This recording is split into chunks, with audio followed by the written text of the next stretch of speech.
We do begin with breaking news. Another explosion rocking Austin, Texas. 2 people hurt this time, and police believe it could be linked to this string of deadly bombings that have been going on this month. Authorities say the latest explosive was left on the side of the road, and it may have been triggered by a tripwire.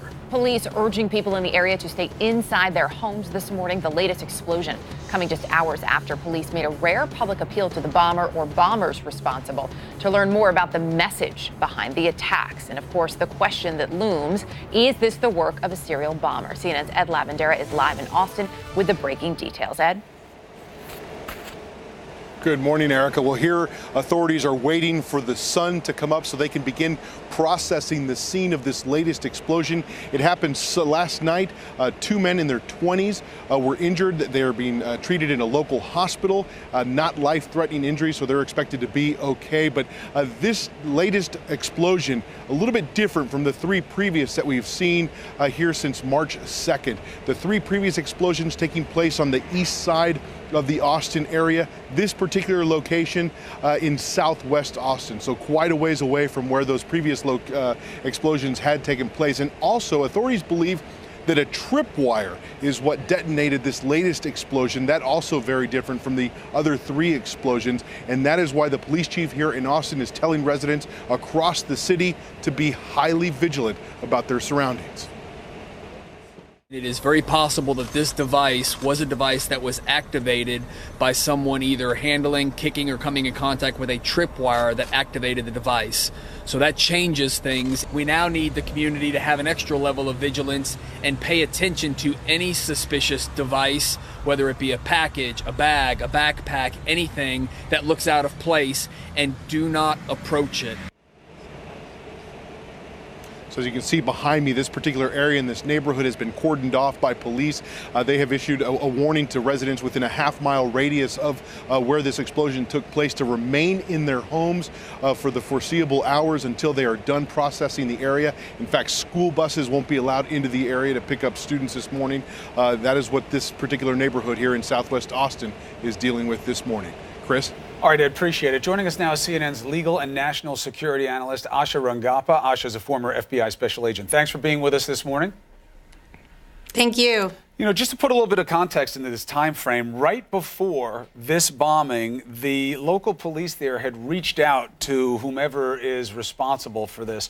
We have Police Chief Manley. Here is what he had put out as a call. We believe that the recent explosive incidents that have occurred in the city of Austin were meant to send a message. The person or persons understands what that message is and are responsible for constructing or delivering these devices. And we hope this person or persons is watching and will reach out to us before anyone else is injured or anyone else is killed. We want to understand what brought you to this point, and we want to listen to you. So in terms of how you conduct these investigations, what's the significance of that kind of plea? What does it tell us about where the police's heads are? And then how do you rationalize what happened right after that? So I think that there are a couple of reasons for the police to put out that kind of plea.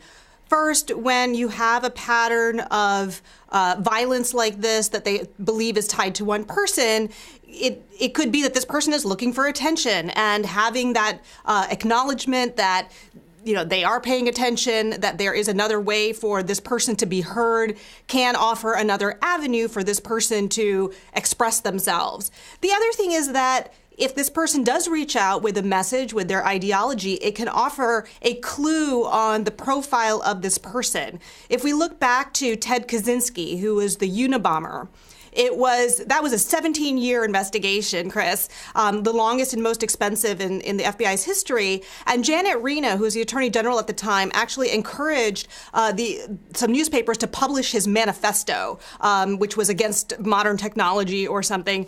And it was actually Ted Kaczynski's brother who identified the beliefs and the style of writing and was able to help point the FBI in the right direction to eventually apprehend him.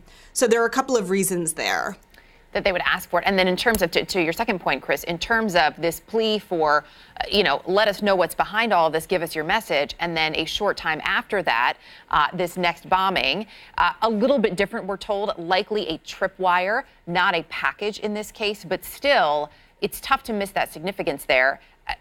I mean, it's sort of looking into a crystal ball, but the chances that that itself could have been a message, Asha? It could be. I mean, so you have this, another violent response after this plea, who presumably this person has heard. Remember that this is happening in a fairly contained geographic area. Again, if we compare it to the Unabomber, which was happening nationwide, that's a much harder investigation to conduct. This is happening in a geographic area. We presume that this bomber is able to hear what the police are saying. So he's responded with violence. He's actually also changed a little bit of the technique that he's using. So one of the things that the bomb experts look for is a signature, a particular way that this bomb is being put together, the materials that can also help them identify who this person is. So he's changing it up a little bit. It could be that he believes he can outsmart the authorities. So it's, that is a significant thing to consider with the most recent bombing.